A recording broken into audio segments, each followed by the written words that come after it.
Hello, good day everyone, and welcome again to another video lecture in Stat 111 Applied Statistics. So, ato ang topic karon kay hypothesis testing. So, here we have steps in hypothesis testing, the traditional method. So, naay daghang klase sa method sa hypothesis testing. But in this video, ang ato ang topic ay katong traditional method. Now, every hypothesis testing situation begins with the statement of a hypothesis. A statistical hypothesis is a conjecture about a population parameter. This conjecture may or may not be true.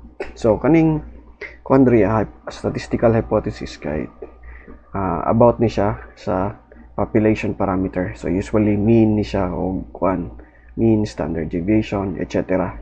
No, or proportions. Now, ang kanang word dya nga conjecture, ang meaning anang conjecture kay statement na it could be either true or false, no? Nya. Ang goal na to diri sa hypothesis testing kay mahitatag way nga ma-reject na to ang claim or ma-retain na to ang claim. Okay? Now, there are two types of statistical hypotheses for each situation. So, the null hypothesis and the alternative hypothesis. The null hypothesis is symbolized by H sub O or H sub 0 is a statistical hypothesis that states that there is no difference between a parameter and a specific value, or that there is no difference between two parameters. So usually ang kaning specific value diri nga ipasabot is known, no? Known. Pero diri ang atong ginistoryahan kasagaran sa mga examples diri kay mean. So known ang mean or known ang variance, etc. No? So, kibalik, morbag ang null hypothesis kay gisulti nimo nga walay kalainan sa gi-claim o sa katong sample nga nakuha nato. Okay? So, ang opposite sa null hypothesis kay kaning the alternative hypothesis symbolized by H sub 1. Okay? This is a statistical hypothesis that states the existence of a difference between a parameter and a specific value, or states that there is a difference between two parameters. So, as an illustration of how hypothesis should be stated, three different statistical studies will be used as examples. So, situation A. A medical researcher is interested in finding out whether a new medication will have any undesirable side effects. The researcher is particularly concerned with the pulse rate of the patients who take the medication. Will the pulse rate increase, decrease, or remain unchanged after a patient takes the medication? Since the researcher knows that the mean pulse rate for the population under the study is 82 beats per minute, the hypotheses for this situation are H sub 0 mu, the population mean, is equal to 82, and the alternative hypothesis H sub 1 mu is not equal to 82, or mu is different from 82. The null hypothesis specifies that the mean will remain unchanged, and the alternative hypothesis states that it will be different. Okay? So, ang null hypothesis diriya nag-claim nga bisan pa og mag-take ang mga patients, no, atong sa study mo take sila atong medication, ang ilang pulse rate kay dili mausab, while ang alternative kay, which is H1, ang pulse rate daw kuno sa katong makuha na to nga sample kay or sa population kay mausab, dili na siya mahimog 82. So kung tan-awon nimo ang mu is not equal to 82, wala nagsulti kung mas taas ba siya sa 82 or mas baba siya kang 82. Basta kay ang gisulti lang dili siya equal kang 82. Maitawag ani nga hypothesis testing, ang tawag ani kay two-tailed test, no? Now this test is called a two-tailed test, a term that will be formally defined later in this section, since the possible side effects of the medicine could be to raise or lower the pulse rate. Okay? So pag not equal, ang tawag ana kay two-tailed test. Situation B. A chemist invents an additive to increase the life of an automobile battery. If the mean lifetime of the automobile battery without the additive is 36 months, then her hypotheses are H sub O, meaning ang population mean, no, meaning ang expected nga lifetime sa automobile kay wala nag-change, it remains 36 months. And ang iyang alternative hypothesis, h of 1, mu is now greater than 36. So in this situation, the chemist is interested only in increasing the lifetime of the batteries. So her alternative hypothesis is that the mean is greater than 36 months. So meaning, pag magamit ko no siya atong additive, mo increase siya, no, instead nga 36 months na mo last siya more than 36 months. So the null hypothesis is the mean is equal to 36 months, meaning no changes. So this test is called right-tailed since the interest is an increase only. So greater than, no, pag greater than, right-tailed. Pag not equal to, ang tawag kay two-tailed. So kung na ay two-tailed, na ay right-tailed, syempre na po ay left-tailed. Situation C. A contractor wishes to lower heating bills by using a special type of insulation in houses. If the average of the monthly heating bills is $78, her hypothesis about heating cost with the use of insulations are, ang null hypothesis, H of O, mu is equal to $78. So it remains, and H1, ang bill, expected bill kay mo less than $78. This test is a left-tailed test since the contractor is interested only in lowering the heating cost. Okay? Now, kung mapansin niyo, mathematics kayo ang pag-state dari sa tuang pag-state sa tuang null o sa alternative hypothesis. So dapat kabalo ka mo gamit sa equal sign, not equal sign, less than nga sign o greater than nga sign. To state hypothesis correctly, researcher must translate the conjecture or claim from words into mathematical symbols. So the basic symbols are used as follows. Kung equal to, kani. Kung greater than, kani. Not equal to, and less than. The null and alternative hypothesis are stated together, and the null hypothesis contains the equal signs as shown. Okay, so ang null hypothesis nato diri kay always iyaha ang equal sign. So kung two-tailed test ka, two-tailed equal sign nimo ang sa imong H of O, kay two-tailed man not equal. Pag right-tailed test ka, again sa naa sa imong null hypothesis ang equal sign, unya greater than ang imong gamiton kay right-tailed test. Pag left-tailed test, less than ang gamiton, and ang equal sign again is in the null hypothesis. Now, the formal definitions of the different types of tests are given later in this section. In this book, the null hypothesis is always stated using the equal sign. This is done because in most professional journals, and when we test the null hypothesis, the assumption is that the mean, proportion, or standard deviation is equal to a given specific value. Also, when a researcher conducts a study, he or she is generally looking for evidence to support the claim. Therefore, the claim should be stated as the alternative hypothesis. In other words, using less than or greater than or not equal to.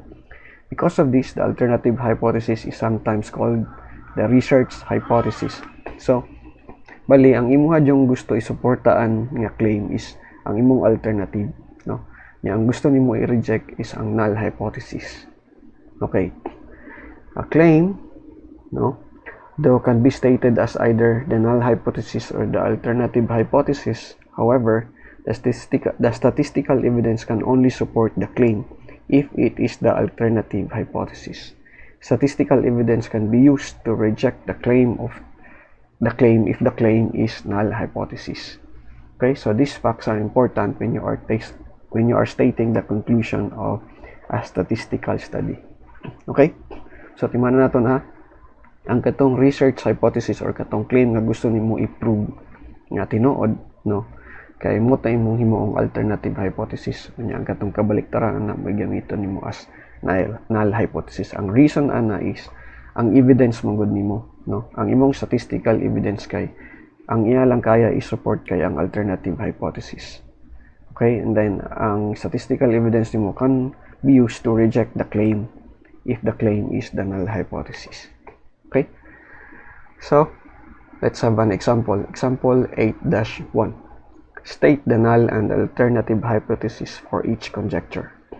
So letter A researcher thinks that if the expectant mothers use vitamin pills, the birth weight of the babies will increase. So the average birth weight of the population is 8.6 pounds. So, ang meaning aning expectant mothers class kay katuning mga nakay, okay? Sabi ni saya pa mga nakay. Expecting, okay? So, ang question na to diri kay inig panganak sa bata, mo increase ang ilang weight kung magamit ang katong mothers of vitamin pills. Okay? So, mo increase man, so it should be greater than the population. So, klaro na no, ang researcher diri kay interested lang siya sa pag-increase sa birth weight sa babies. So, greater than siya.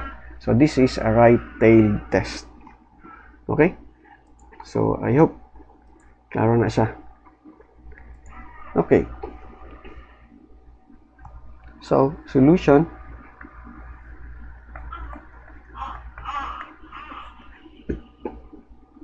Makita na to diri ang researcher sa A is only interested sa pag-increase, no? Pag-increase sa birth weight sa babies, meaning pag-anak nila.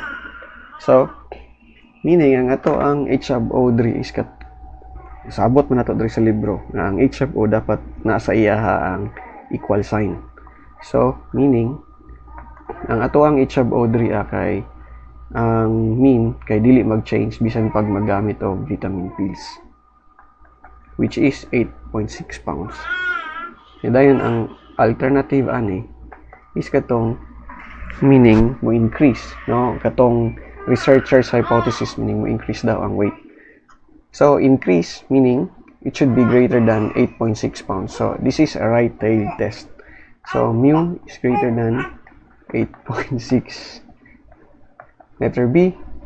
An engineer hypothesized that the mean number of defects can be decreased. Okay, so decreased in a manufacturing process of compact disc by using robots instead of humans for certain tasks. The mean number of effective discs per 1,000 is 18. So, note na po nato diri ang engineer ka interested lang siya sa pag-decrease. So, klaro na nga kani diri ang part mo ni ato ang alternative. So, meaning ang ato ang null hypothesis ani is dili mausab. So, ang mean gyapon is 18 lang gyapon, meaning mismo pag maggamit og robot, no, sa manufacturing sa compact disc, 18 gyapon, 18 out of 1,000 ang daot or defective. And ang ato ang H1 ang gusto i-show sa ato ang engineer is that mu is now less than 18. So this is a left-tailed test. Letter C. A psychologist feels that playing soft music during a test will change the result. So will change the results of the test. The psychologist is not sure whether the grades will be higher or lower. In the past, the mean of the score was 73. So ang psychologist doya kay interested lang siya nga inigmaminaw ko ng soft music, no? Playing soft music during a test will change the result of the test. Pero dili siya sure kung mo higher ba siya or mo lower, no? So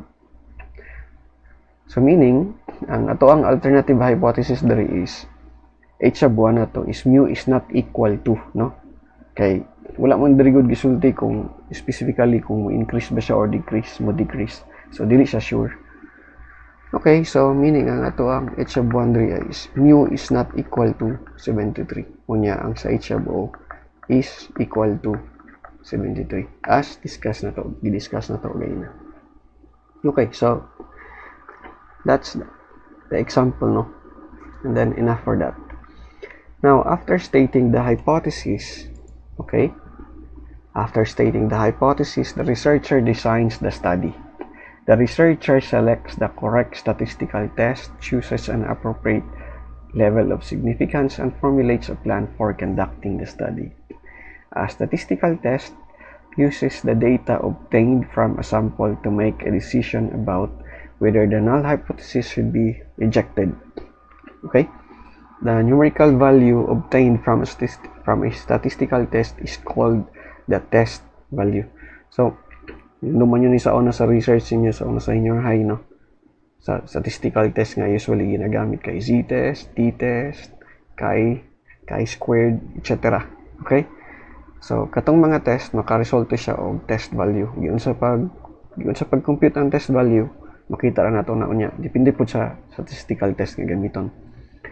Now, ang goal magidri agud sa statistics nato, sa statistics nga discussion nato karon or kaning hypothesis testing kay natay likayan nga mga error ba, no? Inig mag-reject magugag null hypothesis o nya mag-accept kag alternative hypothesis na may posibilidad nga mali ang imuhang decision. Okay? Mali imong decision kay kuan man gud na magdepende sa imuhang sample nga nakuha ba. Okay?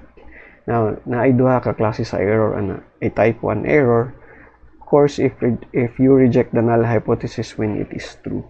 And type 2 error, of course, if you do not reject the null hypothesis when it is false. Okay? Now, hindi na nato i-discuss og taman ang details ani, no? You can go to any resources you like, for example, YouTube or you can read the book for the complete, discussion on type 1 and type 2 error. Okay? So, let's now move to level of significance or alpha. The level of significance is the maximum probability of committing a type 1 error. This probability is symbolized by alpha. Okay? That is, the probability of committing a type 1 error is equal to alpha. Okay? So, ang goal gina diriya is gusto na to nga mugamay ang probability, no? Mugamay ang probability nga type 1 error ang ato ang gi-commit. Okay? So, nang i-reject na to ang null hypothesis pero tinuod di ay gusto na to nga mo-lesser ni siya. Okay? Now, statisticians generally agree on using the arbitrary significance levels, the 0.10, 0.05, and 0.01 levels. That is, if the null hypothesis is rejected, the probability of a type 1 error will be 10%, 5%, or 1%, depending on which level of significance is used. Here is another way of putting it. When alpha is equal to 0.10, there is a 10% chance of rejecting a true null hypothesis. When alpha is equal to 0.05, there is a 5% chance of rejecting a true null hypothesis. And when alpha is equal to 0.01, there is a 1% chance of rejecting a true null hypothesis. So, mas mugamay ang imong alpha, mas mugamay ang chance nga nag-commit ka og type 1 error, no? I-reject nimo ang null hypothesis bisan tinuod na siya. Okay? So, ang problema aning stat class kay kung magkagamay ang imuhang significance level kaning imuhang alpha, wala na nagpasabot nga mogamay pod ang imuhang type 2 error. Okay? So, munang pag mag-stat ka, statistic nga study ang imong tan-awon, dapat imo gid siyang always tan-awon with a grain of salt. So, you should always be very careful. Okay. In a hypothesis testing situation, okay?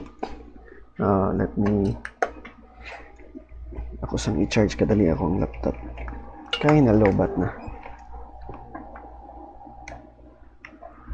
In a hypothesis testing situation, the researcher decides what level of significance to use. It does not have to be 0.10, 0.05, or 0.01 level. Okay? Stated diri sa taas, arbitrary ra gid na, no? Arbitrary ra gid na siya nga significance level. Amot lang nganong kana ang ipangpili sa mga statistician. But anyway, mo gina siya ang usual nga ginagamit. It can be any level depending on the seriousness of the type 1 error. After a significance level is chosen, a critical value is selected from a table for the appropriate test. If a z-test is used, for example, the z-table, table E in Appendix E, is consulted to find the critical value. The critical value determines the critical and non-critical regions. So what are the critical value? The critical value separates the critical region from the non-critical region. The symbol for critical value is C dot V dot. The critical or rejection region is the range of values of the test value that indicates that there is a significant difference and that the null hypothesis should be rejected. The non-critical or non-rejection region is the range of values of the test value that indicates that the difference was probably due to chance and that the null hypothesis should not be rejected. Kung dili ni klaro kay sa inyo ha, kaning critical value, critical region o non-critical region, makita ra nato na siya sa example o procedure kung saan pagpangita ng critical value o regions. Okay? A one-tailed test indicates that the null hypothesis should be rejected when the test value is in the critical region on one side of the means, okay? So, pag one-tailed test ka, the null hypothesis should be rejected when the test value is in the critical region, meaning nasa sulod sa critical region, on one side of the mean, okay? Kaya kung two-tailed test ka, depende man siya, either right or left. A one-tailed test is either a right-tailed test or a left-tailed test depending on the direction of the inequality of the alternative hypothesis. In a two-tailed test, the null hypothesis is rejected when the test value is in either of the two critical regions. Okay, so procedure table. Finding the critical values for specific alpha values using table E. So, saan pagpangita sa critical values for a specified alpha values?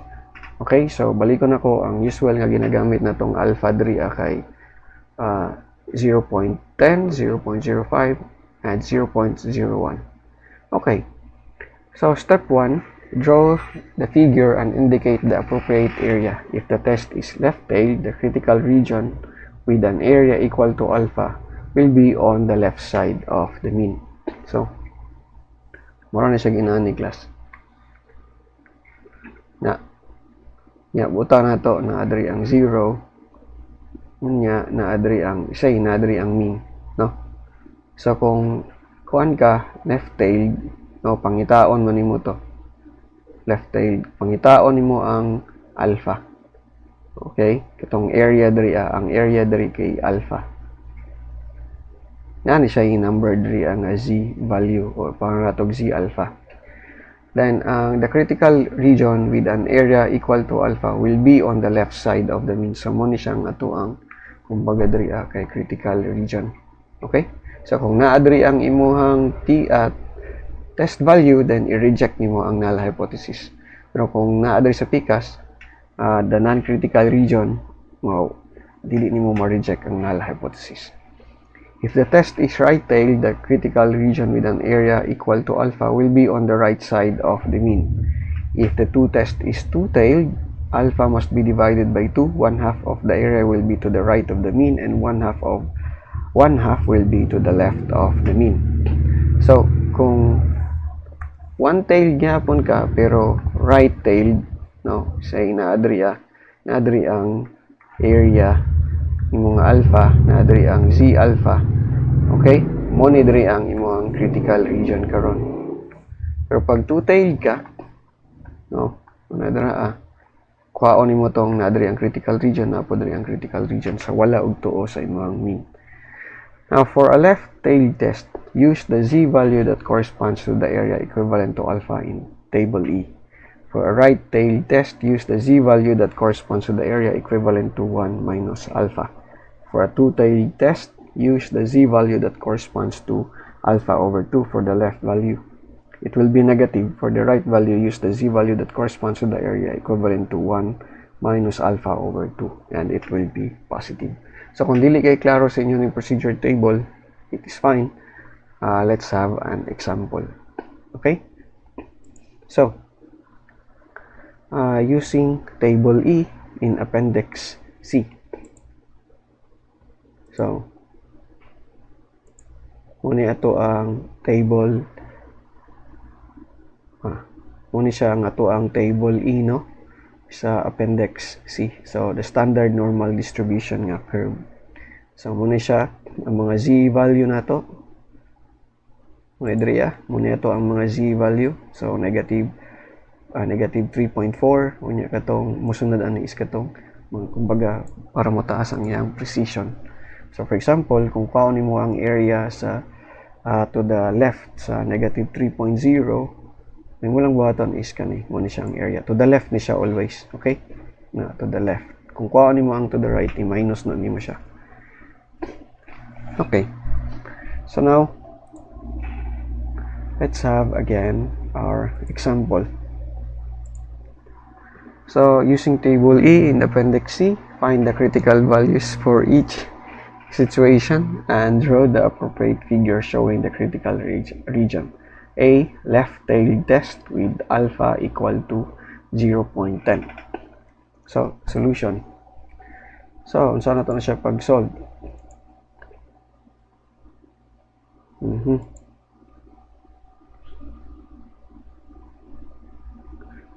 Okay. Solution. Let's solve for A.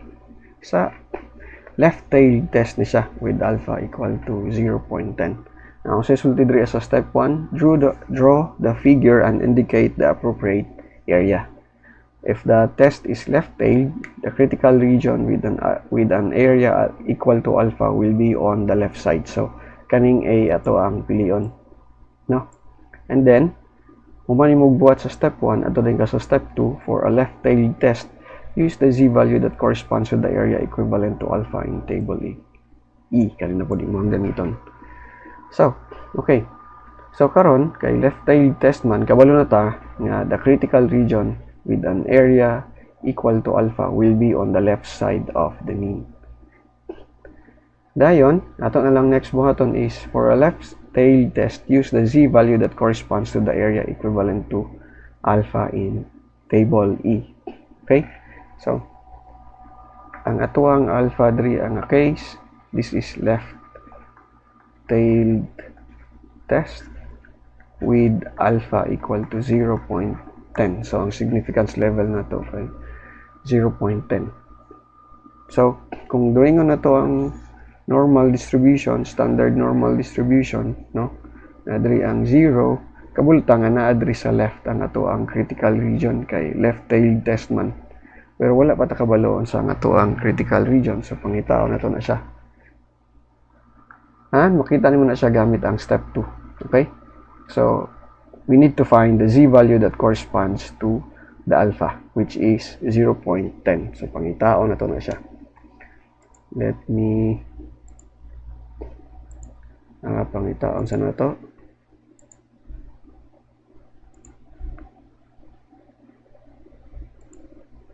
Okay. So, to 0.10. Pangitaon na to ng area nga 0.10.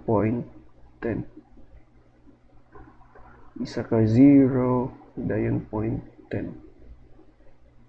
0, 0.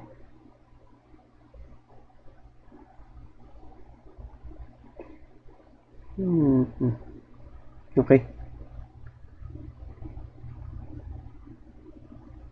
That is approximately, di mo na to makuha exactly ang 0.10, pero that is approximately kaning 0.0901. Okay? So, you see, here is equal to 0.0901 approximately. No? Dili mo na to makuha ang area dyan nga kuan jud precisely 0.10 kay more may limitation sa to ang table good. So, wala tayong mahimo dyan nga part. Dawaton na to na siya. Okay? So,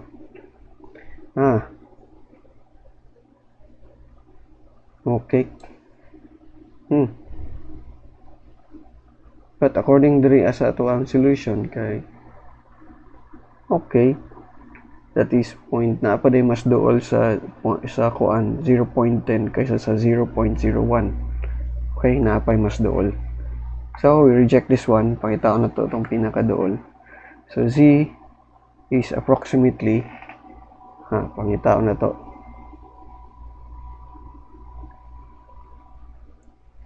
Pangitaon na to balik.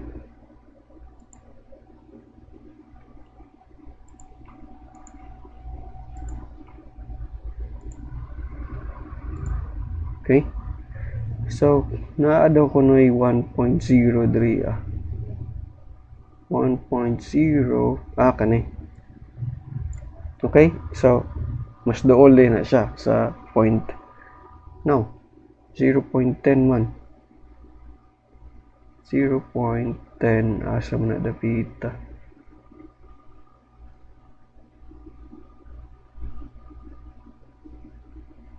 0.10. Okay.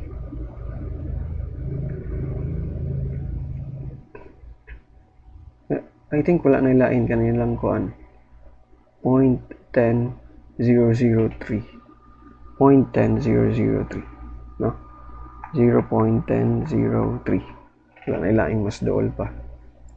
Okay? So, nakita na to ang proper, no? So, z here is equal to 0.1003, no? No, that is not our z. It is the approximate, no? Approximate area of 0.10. Dayon pangitao na to na siya kay kinsa ni siya nga z na associate. Okay? So, pangitao na to.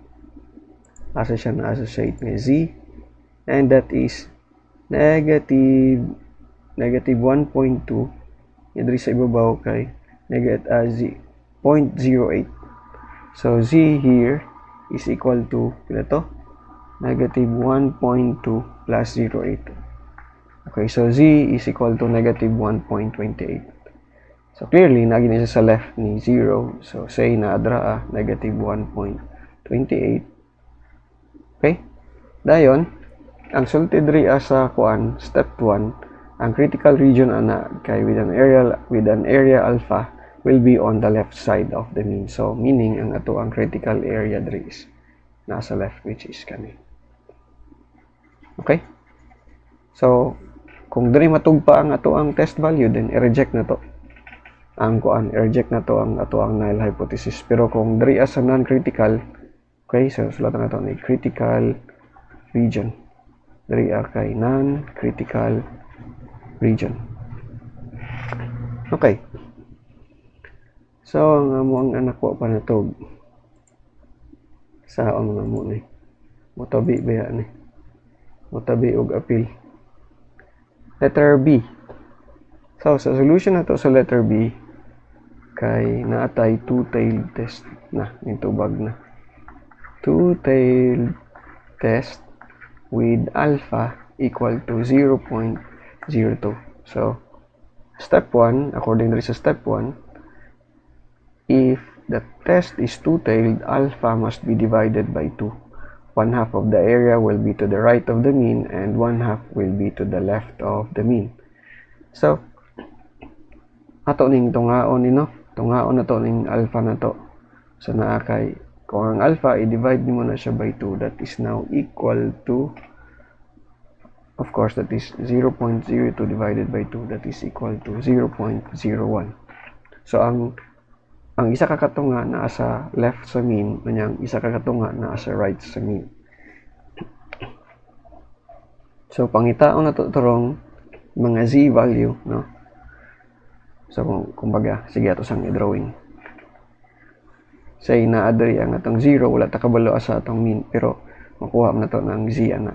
So kumbaga kung naadri ang isa, napudri ang isa ka z value. Okay? So unsaon to pagpangita sa critical values na to?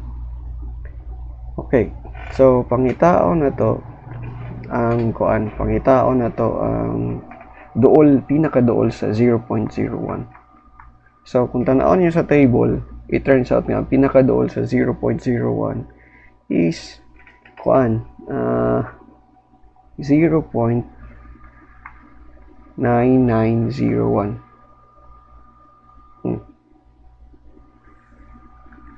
It's wrong. That is 0, right? 0.99, no? Kaya mo na siyang i-round up, mahimo mo nag 0.1. Pero wala man tayo mahimo lagi kay ang table, ang gihatag sa table kay ang available 0.0099 lang man. Okay? So, muna siya. Pangitaon na to ang kuan, pangitaon na to ron ang z value. Okay?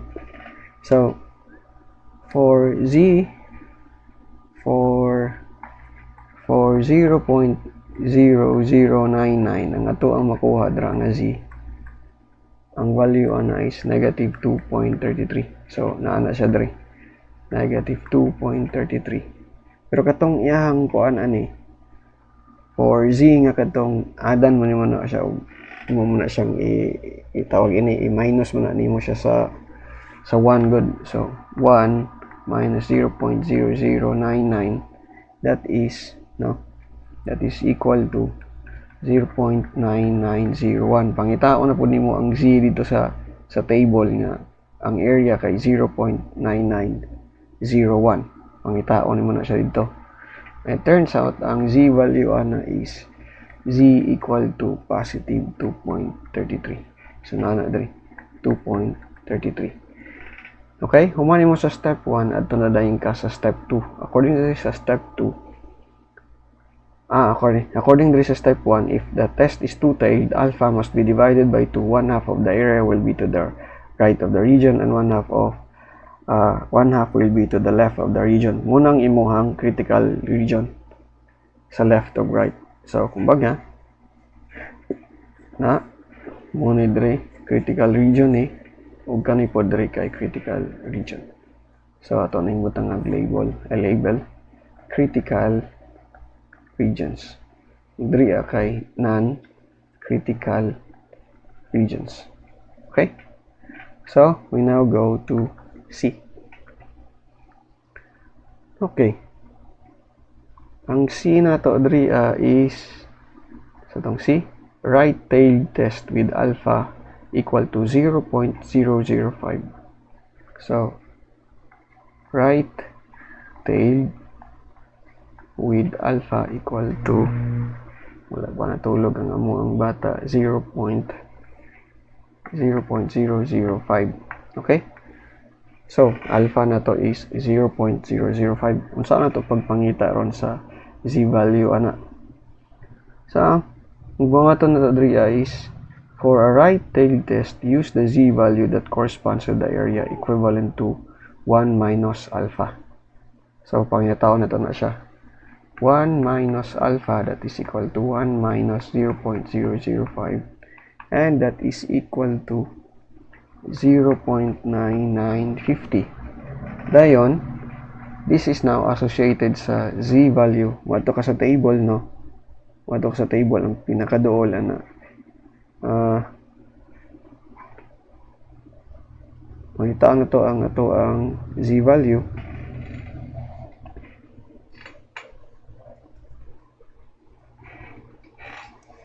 Okay. So, nari tayo problema dahil, no?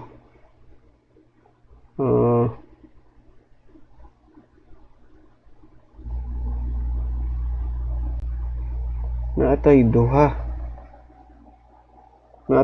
ka area nga kung tan-aw ka sa table, ang area nga pinakaduol, no, kay 0.9949 or 0.9951. Okay, nataan nga problema. So,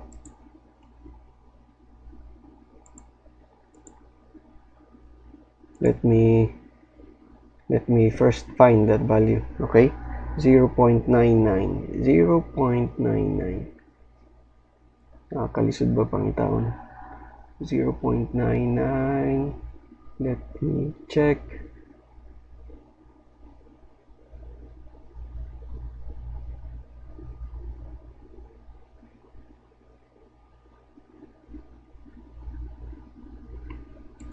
That is 0.9949. 0.9949. Let me see. 0.9949.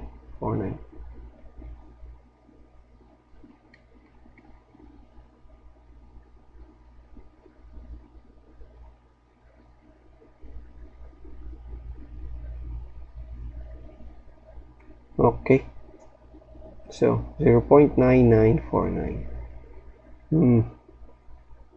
Kalisod ba? Okay. So, I found the values now.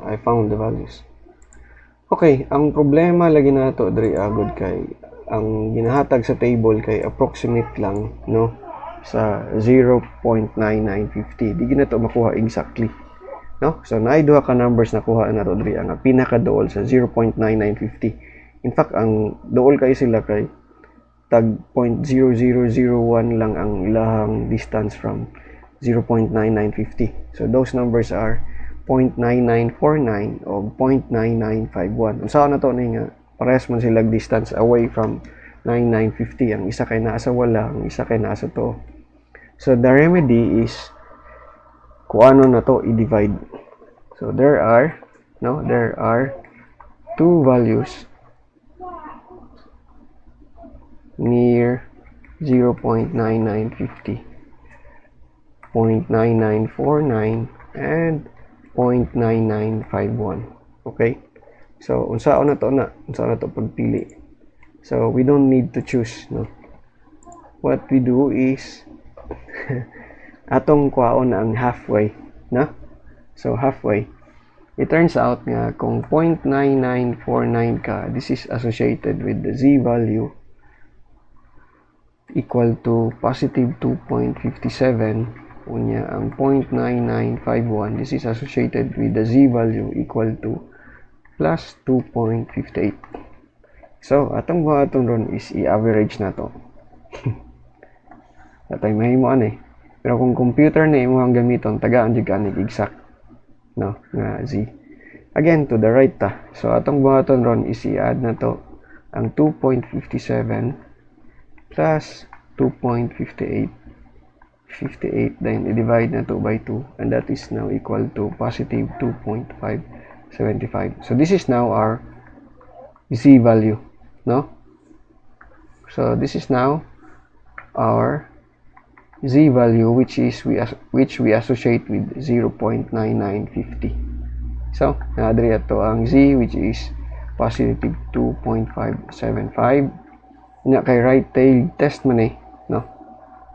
Meaning ang ato ang critical region is nasa right, nya sa left ani is non-critical region. So we put here critical region, and then diri kay non-critical region.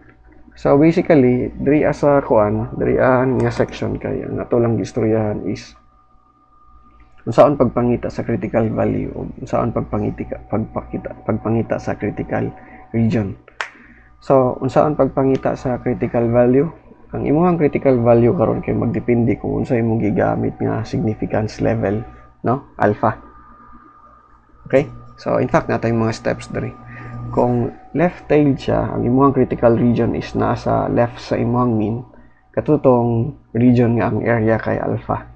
Kung right tail test ka, pangitaon nimo depende sa imong alpha again, pangitaon nimo tong associated nga z kung ang area is equal to alpha, then ang right ato, no, kay mo to imong critical region niya. Sa two-tailed test, ang imong buhaton is i-divide nimo ang imong alpha by 2, then pangitaon nimo ang duha ka z value nga ang area is alpha divided by 2. Katong nasa left o right mo to imong critical region. What you just need to do actually para makita nimo ang critical value alpha o critical region is just use step 1 and step 2 dali sa to ang procedure table and the table E, okay? The area under the standard normal distribution curve. Okay. So I hope klaro na siya. And finally, nato diri. In hypothesis testing, the following steps are recommended. State the hypothesis katong imong kuan alternative o null hypothesis, no? State gina nimo siya. Ang alternative hypothesis is katong claim nga gusto i-prove sa imong researcher or mo gitawag og researcher's hypothesis.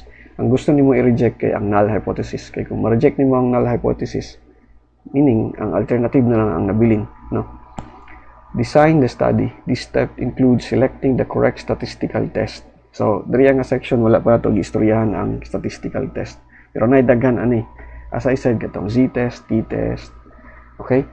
Choosing a level of significance katong imuhang alpha. Ang usual nga alpha nga ginagamit sa mga statistician kay 0.10, 0.05 o 0.001.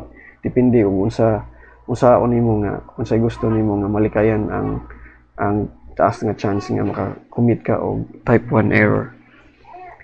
And then the plan should include information such as the definition of the population, the way the sample will be selected, and the methods that will be used to collect the data. And then number 3, conduct the study and collect the data. Evaluate the data. Number 4, evaluate the data. The data should be tabulated in this step, and the statistical test should be conducted. Finally, decide whether to reject or not to reject the null hypothesis. Summarize the results. For the purposes of this chapter, a simplified version of the hypothesis testing procedure will be used.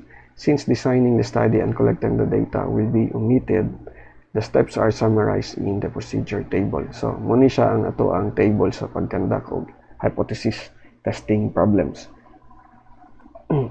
Okay? So, ako lang tamong warningan ang problema mo ani kung magbuhat mo research kay, for example, kung dili ninyo ma-reject ang null hypothesis, dili mo maka-conclude nga tinuod ang null hypothesis, o di pud mo samot na nga di mo maka-conclude about sa alternative hypothesis, no? So ang mahitabuan ni class kay usually basta dili ninyo ma-reject ang null hypothesis kay pautrohon mo buhat sa study or pabuhaton mo utro sa inyohang sample. Una nga mahitabo sa ubang mga social sciences or kaning research nga nagagamit og stat, ilang gina-manipulate ang data para lang yun ma-reject ang null hypothesis kay dili mo sugot ang panel. So, warning lang na siya. So anyway, we end our discussion here and I'll see you on the next discussion. Bye.